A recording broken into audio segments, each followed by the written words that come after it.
बे समाव दंफैयो आङो धेमाजि जिल्लानि सिङाव थानाय सिलापथार आनसलिकनि बे सिलापथार आनसलिकनिनो सिलाबालि गामियाव आं दंफैयो।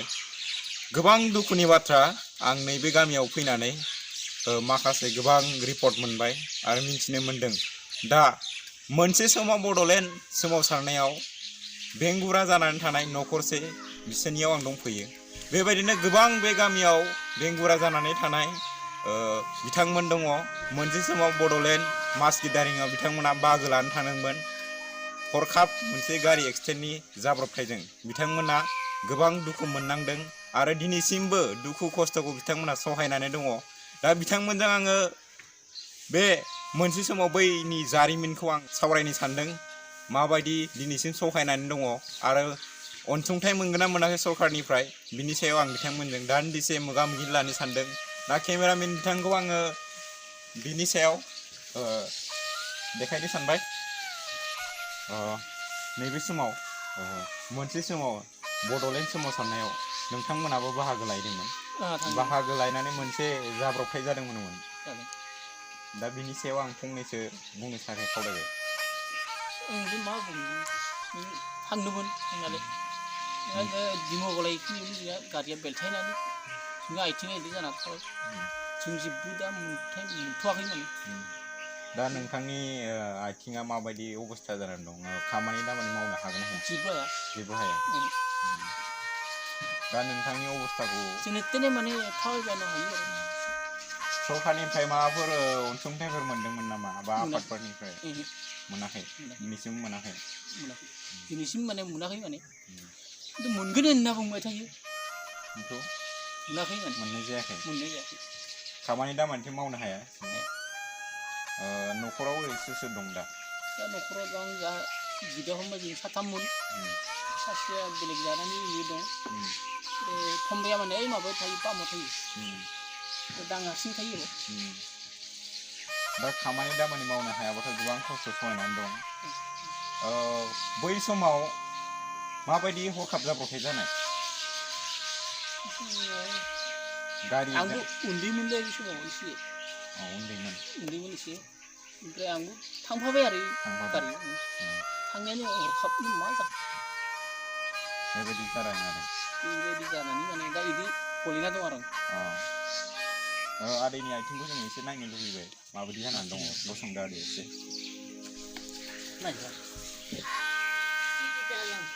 बेबायदि अबस्था जानानै दङ। अपारेसन खालामबाबो माने जेबो माबा जायाखै माने। गोबां दुखुनि बाथ्रा जोङो बिथांनिसिम मिथिनो मोनबाय आरो अबस्थाया बिराद गाज्रि। दिनैसिम खामानि दामानि मावनो हाया। बिनि सायाव बिराद दुखुनि बाथ्रा। दा नै दा गोदान सरकार जाबाय बिटिआरआव। दा बिथांमोना मोनसे समाव बेबो एबसुनि सासे दैदेनगिरिमोन। दा बिनि सायाव मा खावलायनो सानो अनसुंथाइ हिसाबै माबाफोर खावलायनो सानो नामा सरकारनिफ्राय? सरकारा जि होयो जों बेखौनो गनायसिगोन आरोना। मादैया मोनसे समाव बड'लेण्ड सोमावसारनायाव बाहागो लाहैदोंमोन मास गिदारिंआव। बैयाव माखासे दुखु गोनां जाथाय जाबाय, जाब्रबथाय जाबाय, बास एक्सिडेन्ट। बिनि सायाव मादैनिफ्राय माखासे बाथ्रा मिथिनो लुबैदों। 1988 मायथाइयाव बाहागो लाहैदोंमोन होननाय खोनादों। 1988 मायथाइनि 13 अक्ट'बर सानावमोन। ओमफ्राय 15 अक्ट'बर सानाव जोंखौ डिब्रुगड़ मेडिकेलाव बारहोनायसै। बै समाव माबायदि आघात मोन्दोंमोन? आघात मोन्दों माने गारिया गोग्लैखांनायनि उनाव गारिया गोग्लैखांबाय नालाय आंहा जेबो जखम जायाखै। आं गाखोखांनाय आरो ओमफ्राय सिखारनो नागिरदों आरो गोलैनायनिफ्राय सिखारनो नागिरनाय माने सिखारनो हायैयाव आं सासे जोंनि गुमै जायो आरो बेखौ लिंदोंमोन आरो गुमै आंनि आथिङा बायबाय होनना। ओमफ्राय बे खिन्थादों दि नोंनि आथिङा बायदों सिखारदों होनदों। सिखारनो हायो नालाय आं उन्दुफिनना थांनोसै। माखासे जोंनि आरो गेजेरनि गंसे ट्राकनि मानसिफोरा खारना जोंखौ आथिंफोरखौ खाख्रबनानै जों माने बिसोरनि गेजेरनि गारियाव गाखोनानै जोंखौ मेडिकेलाव लांनायसै, धेमाजि मेडिकेलाव। ओमफ्राय दिनैसिम बेसेबां बोसोर जाखो? 30 बोसोरनि बारलांबाय नामा? 30 बोसोरनि बारबाय। 1988 सननि 13 अक्ट'बर सानब्ला दा नै 2021 जाबायना। 21 जाबाय। दा होमबाथ' गोबां दुखुनि बाथ्रा। सरकारनिफ्राय बा मोनसे आफादफोरनिफ्राय मोनसे अनसुंथाइ मोन्दोंमोन नामा? अनसुंथाइथ' जों जेबो मोनाखै। जेबो मोनाखै? जेबो मोनाखै। दा नैबे समाव बिथांमोननिसिम मा खावलायहरनो सरकार आरो दा गोदान BTR आवबो गोदान सरकार जाबाय प्रमद बर' बिथाङाबो मोनसे समाव बड'लेण्ड माबानिनो दैदेनगिरिमोन बे हिसाबै बिथांमोननिसिम मा खावलायहरनो सानो अनसुंथाइ बिथांमोननिफ्राय जोंनि जा जों थैजासिम दा जानो हानायनि मोन्थायखौ लुबैदों जारिमिनखौ बर' हारिनि थाखायनो नांथाबनानै बा बड'लेण्ड सोमावसारनायाव मास गिदिंनायाव बाहागो लानानै बेफोरबायदि जानानै थानांबाय दिनैसिम जेबो खामानि मावनो हाला आरो सरकारनिफ्राय जेबो अनसुंथाइ मोनाखै बिनि सायाव बिथांमोना मोनसे खुद्रिखांदों मोननांगौ माबा मोनसे माबा हिसाबै जालांनो हानाय बिनि सायाव दा दुखुनि बाथ्रा बिथांमोननिफ्राय मिथिनानै दा बिथांमोनखौ खावलायबाय थादों 30 बोसोर बारलांबायनो दिनैसिम जेबो अनसुंथाइ मोनाखै सरकारनिफ्राय आरो दा गोदान BTR सरकारनि बिथांमोनखौबो खावलायदों अनसुंथाइ होनांगौ होननानै जों बिदिनो गंथाम लानानै थांदों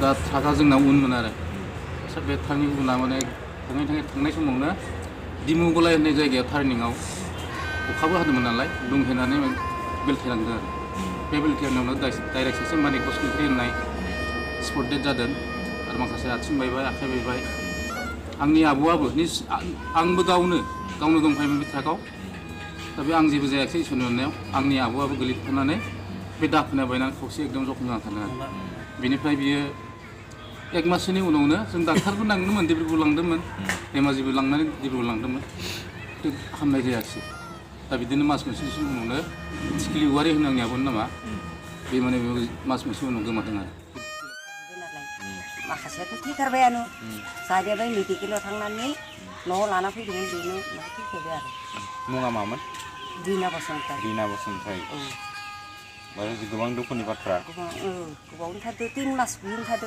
डाक्टरनियाव 3 मास फुरा थादो सरकारा माबा मोनसे नायदों नामा नायदोथ' दा कागज पत्र हरदोंमोन दा जाया बिसोरनि खोथासि दा एबसुफोराथ' नायगासिनो दं आरो आंखौ माने जिथिंबो लिंहरो थाङो गिबियावनो आर'नाइ रादाबनिसिम साबायखर बावनाय जाबाय जोंहानि आदै जायो आरो गुबुन खाख्लारि 1988 मोन नामा 88 मायथाइयाव जुनायाव मास गेदारिं जानायाव गामिनिफ्राय बिसोरो थांदोंमोन जोंहा आदैयाबो दंफायोमोन बेयाव थांनानै बिसोरो लामायावनो जि जाब्रबथाय जानायसै लामायाव जाब्रबथाय जानायनि उनाव बियो लोगो स्पट डेथ जायाखै जानायालाय थैयाखै बेंगुरा जाना थादों आरो मानसिया बेनिफ्राय बियो बिदिनो खामानि दामानि मावना जानो हायै माबा हायै बेमार सेमार जाना थानायसै जब्रा जानानै बेनिफ्राय 2 बोसोरसो जादों नामा 2 बोसोरसोनि उनाव थैनायसै आरो मानसिया न'खरनि मानसिफोरनो जेन अनसुंथाइ होयो बेखौनो खावलायो बे बेंगुरा जानानै उनाव मुंख्लं जालांनायनि मुङा मामोन गबिन खाख्लारि औ जोंहानि आदै बाहागो लाहैनानै मोनसे जाब्रबथाय एक्सिडेन्टजों जिउ खोमानांगौ जायो बिनि सोमोन्दै फंनैसो मिथिनो लुबैदों आदा बेयो ओरैबायदि जायो 1988आव जेथिया बड'फा उपेन्द्र नाथ ब्रह्मआ जेथिया मास गेदारिङाव फैयोमोन बे टाइमाव आंनि देरसिन बिदा लकेन बसुमतारीया थांदोंमोन आरो बेवहाय माने गिदिंना गालाङाव एक्सिडेन्ट जानानै गाहायाव गोग्लैलांनानै मुंख्लं जायो नैबे समाव जोबथा बिथांजों लानो नागिरदों बिथाङाबो बै समाव बड'लेण्ड सोमावसारनायाव बिथाङाबो बाहागो लादोंमोन मोनसे जाब्रबथायजों बिथाङाबो एक्सिडेन्ट जानानै दिनै खामानि दामानि मावनो हाया जानानै दङ आथिङा गोबां जखम जानानै दङ दा बिथांजों दान्दिसे मोगा मोगि लानो सानदों बै समनि जारिमिनखौ बिथांनिफ्राय मिथिनो लानो सानदों जों दसर गामिया कमलपुर नोंथाङा दा बे बैसोआव मा मावगासिनो जेनेबा दा बर्थमान जेबोखौनो बारा मावनो हायाखै माने आथिङा बारा मोजां जाबाय जेबो खामानि जुरु मावनो हाया आरो सरकारा नायसनगोन अनसुंथाइफोर मोनगोन ना मोनाखै जेबो मोनाखै दिनैसिम जेबो मोनाखै गोबां जखम जादों होनबा आथिङा गोबाव जखम जादों जानाय जोङो नोंथांनि जा माखासे जारिमिननि सोमोन्दै मिथिनानै जोबोद मोजां मोनदों ओमफ्राय जों बे खौरांखौ दैथायहरनो सानदों दा नैबे समाव सरकारनिसिम मा खावलायनो सानो अनसुंथाइफोर मोननो थाखाय खावलायनो सानो नामा खावलायनो सानदों मोननायाथ' मोननांगौ मिथियारमोन ना जेबो खामानि दामानि मावनो हालाबा जेबो खामानि हाया सार नोंथांनि जखमखौ जों नायनो सानबाय नैबे समाव आङो केमेरा पार्सन आकाश केराखौ आङो खावलायबाय देखायनो थाखाय जोबोद दुखुनि बाथ्रा बिथाङा आथिङा जोबोद गाज्रि जखम जादों बिथाङा दा जेबो जुर खामानि मावनो हाला माखासे खरसा पाति बिथाङा खामायनोबो जोबोद खस्थ' जानानै दङ दा बिथाङा नैबे समाव खवारियावसो ओंखाम संग्रा दंफैयो नामा बे समाव जोङो आर'नाइ रादाबनि जानानै सरकारनिसिम खावलायहरबाय बिथांनि जानानै जाहाथे बिथांमोनखौ नायसननांगौ अनसुंथाइ होनांगौ बिथांमोना मोनसे समाव बर'नि जांख्रिथायारि बड'लेण्ड मुभमेन्टआव बाहागो लानानै दिनै बेबायदि अबस्थायाव जानानै दङ आरो गोबां बेबायदिनो सुबुंफोर दङ जोंनि धेमाजि जिल्लानि सिङाव थानाय सिलापथार ओनसोलाव दा बिथांमोनखौ नायसननो थाखाय बिथांमोननि जानानै आङो खावलायहरनाय थाबाय